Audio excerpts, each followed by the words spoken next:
Good day, viewers. Welcome to the Physics Mind. Today we have another question from thermal conductivity of a material. So let's dive into the example.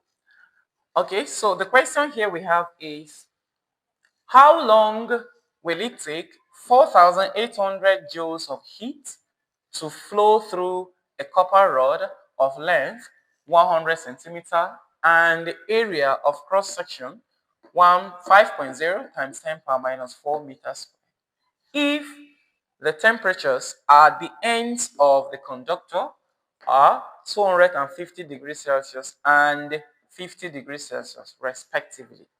And we are given that the thermal conductivity of copper is 380 watts per meter per Kelvin. All right, so solution. All right, the question says, how long will it take? So how long, if we should interpret it, is talking about what? Time, duration of something. So it means that the question is indirectly asking us to calculate the time taken for that quantity of heat to be what? To be transferred. So that is what we are looking for. Time, T. Okay. And the time taken for 4,800 joules of heat, that is the quantity of heat, which is what? Q. So Q is 4,800 joules. Now, to flow through a copper rod of length 100 centimeter. Okay, so the length of the material L is 100 centimeter. All right, but the length of the material is not measured in centimeters. So we need to convert it to what? To meters. So that will give us 100 centimeter, which is the same thing as 1 meter. Now, and the area of the cross section of the material is given to be 5.0 times 10 power minus 4 meters squared. So the area A is 5.0 times 10 power minus 4 meter squared. Okay, so if the temperatures at the ends of the conductor are 250 degrees Celsius and 50 degrees Celsius respectively, so it means that the initial temperature, which is T1, is 250 degrees Celsius. And similarly, T2, which is the final temperature, is 50 degrees Celsius. And we are given the thermal conductivity of copper to be this. That is what? The constant K. So thermal conductivity is 380 watts per meter per Kelvin. All right, so let's go ahead to find the time taken for the heat to be transferred. All right, so we know that the quantity of heat in a material, Q over T, is equals Ka into T1 minus T2 over L. All right, so let's substitute our values in order to find the value of T. So Q, we are given to be 4,800 divided by T, which is a non-variable, and it's equal to K, which is the thermal conductivity. We are given to be 380 times the area, which is 5.0 times 10 power minus 4.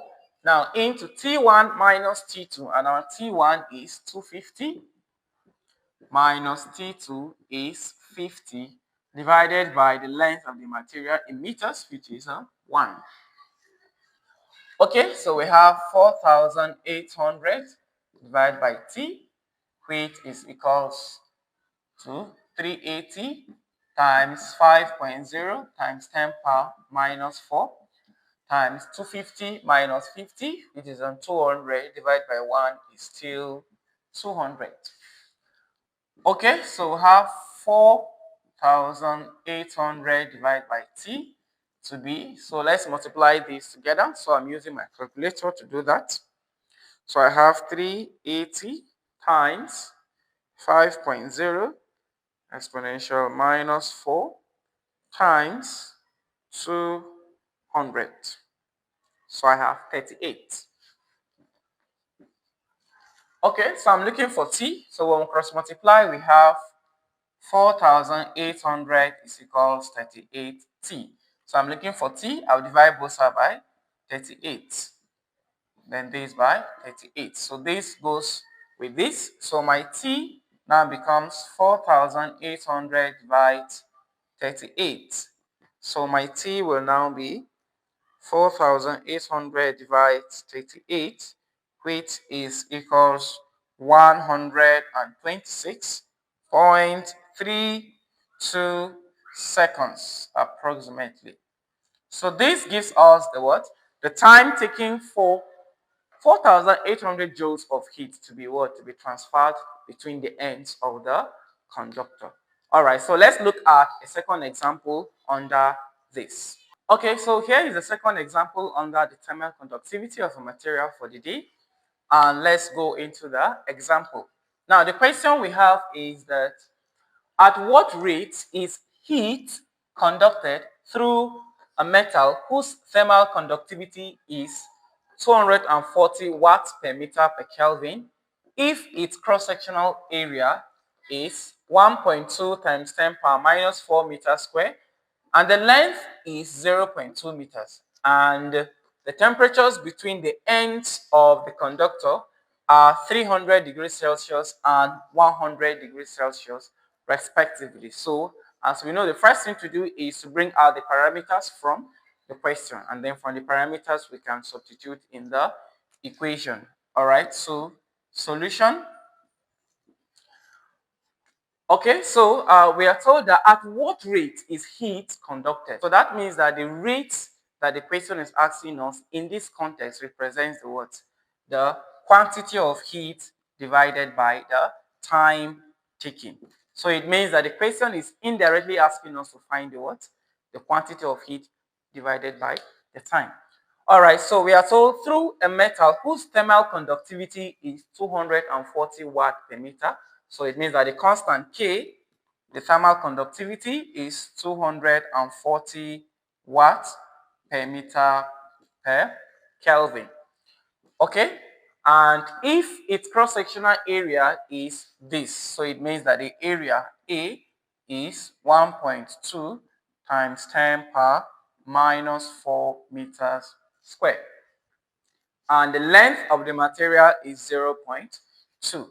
All right, so length of the material is 0.2 meters. So the length is already given in meters, so we don't need to convert it.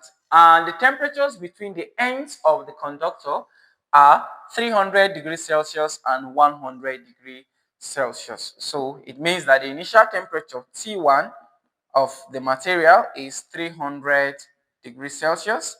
And of course, the final temperature T2 becomes 100 degrees Celsius. All right, so let's substitute in our equation in order to find the rate at which the heat is being transferred. All right, and we know that Q over T is equals Ka into T1 minus T2 divided by L. All right, so we're looking for Q over T. So Q over T as a quantity remains untouched. So we have Q over T.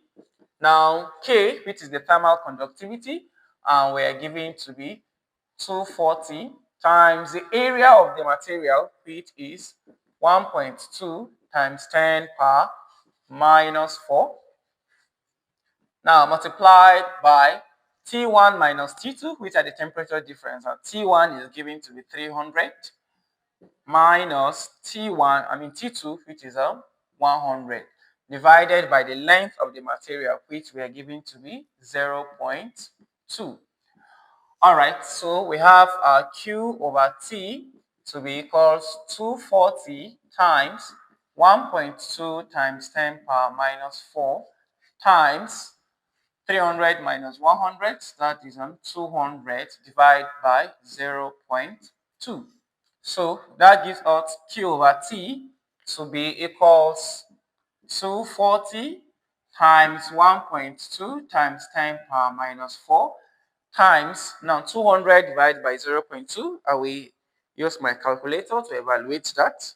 So 200 divided 0.2, that is 1,000. So I have times 1,000. So Q over T now becomes the product of everything here. So I will do that, the evaluation using my calculator. So I have 240 times 1.2 exponential minus 4 times 1000. So I have 28.8. So I have 28.8 joules per second. Remember, quantity of heat is in joules and the time is in seconds. So that gives us joules per second. Or we can use the what? The watt as the alternative unit. All right, so by this, we've come to the end of the video. Please make sure you like and subscribe to my channel for more videos like this. And if you have questions, let me have them in the comment section. Bye.